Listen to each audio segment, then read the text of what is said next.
Dan Bapa dan Putra dan Roh Kudus. Amin.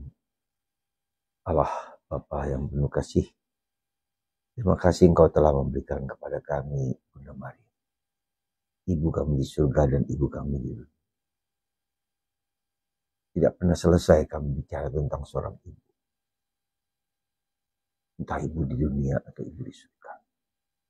Secara khusus Ibu kami Maria, orang yang sungguh memperhatikan, mencintai kita, ngasih kita, membimbing kita, dan membawa kita kepada Putranya Yesus.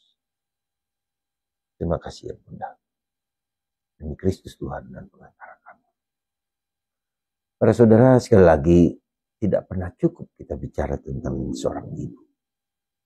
Apalagi ibu yang mengandung Yesus, yang memberikan tubuh raganya kepada seorang anak Allah berkat Roh Kudus.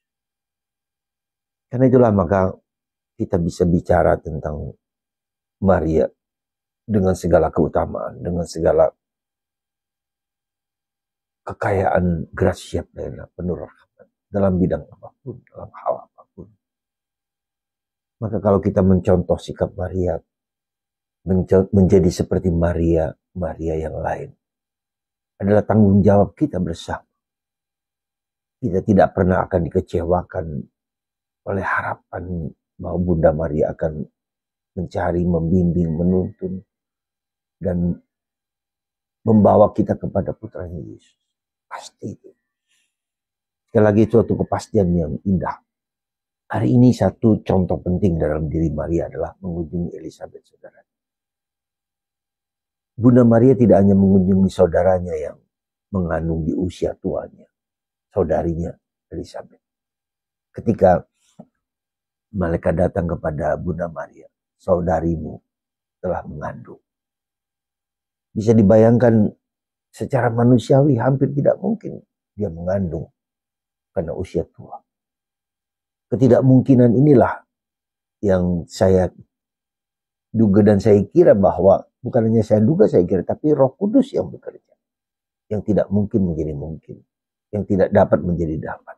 Itulah karya Roh Kudus dalam diri Maria dan karya Roh Kudus juga dalam diri Elizabeth.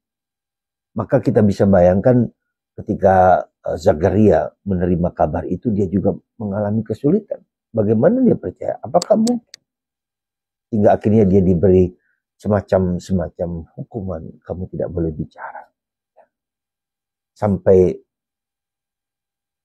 anak itu dilahirkan oleh Elizabeth. Terbukalah, siapa namamu?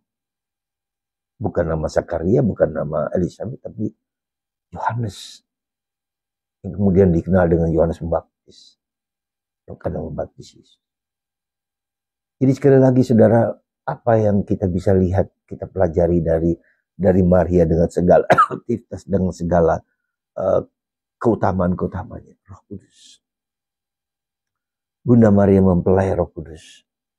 Nyatakanlah Roh Kudus kepada kami, kepada aku, kepada Anda, kepada siapa. Ketika doa ini kita daraskan, kita lambungkan, hidup kita akan penuh dengan Roh Kudus, dibimbing oleh Roh Kudus, kuasai oleh Roh Kudus. Maka saudaraku terkasih, apa keadaan Roh Kudus di dalam menjelang Pentakosta ini, kita memulai mohon novena Roh Kudus. Ada banyak teman yang minta novena Roh Kudus yang seperti apa, Roh? Dilihat dari puji syukur, dari ketujuh aspek dari Roh Kudus itu, roh kebijaksanaan, roh pengetahuan, roh keutamaan, roh kegagahan, roh keberanian, roh takut akan Allah.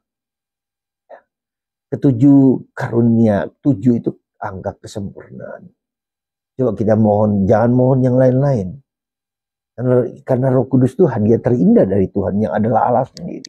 Terindah. Sekali lagi saya katakan Roh Kudus itu hadiah terindah yang Tuhan berikan kepada kita. Bukan hanya materi, barang, lulus ujian, lakukan ini, bla bla bla. Tapi terindah Roh Kudus. Roh Allah. Roh Allah sendiri. Itu yang kita mohonkan. Dengan ketujuh karunia itu. Ya, ketujuh karunia Roh Kudus. Sekali lagi, para saudara, ketika kita mendoakan novena, bukan rumusan doa novena A, novena B. Kita mohon dengan rendah hati. Sekali lagi rendah hati. Karena itulah yang Tuhan minta kepada kita. Selain kalau mau jujur, maka apa yang selalu kita minta dari Tuhan tidak banyak sebenarnya. Iman, harapan, dan kasih.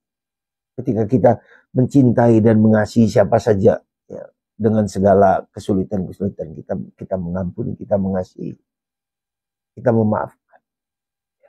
Ini karunia-karunia Roh Kudus, buah-buah Roh Kudus, murah hati, rendah hati, mencintai, sabar, murah hati, itu semua adalah bagian-bagian dari Roh.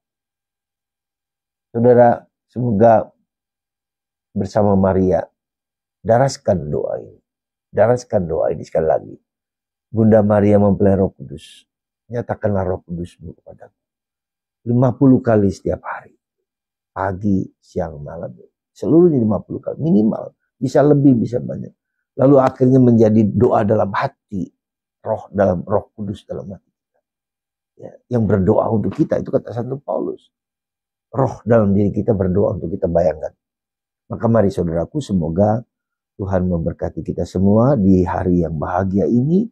Tapi dijadikanlah kita menjadi tugas kita menjadi Maria-Maria yang lain. Mengunjungi Elizabeth, mengunjungi orang kecil. Itu juga dalam kerahiman, dalam tahun jubileum ini. Memberikan apapun yang bisa kita berikan. Kita terima segala sesuatu dari Tuhan. Maka kita kasih kepada orang lain. Ya. Tidak sebanyak yang kita terima, tapi kita memberikan sesuatu kepada orang. Bentuknya apa? Melayani seperti Maria. Atau memberikan sesuatu yang berharga bagi orang lain.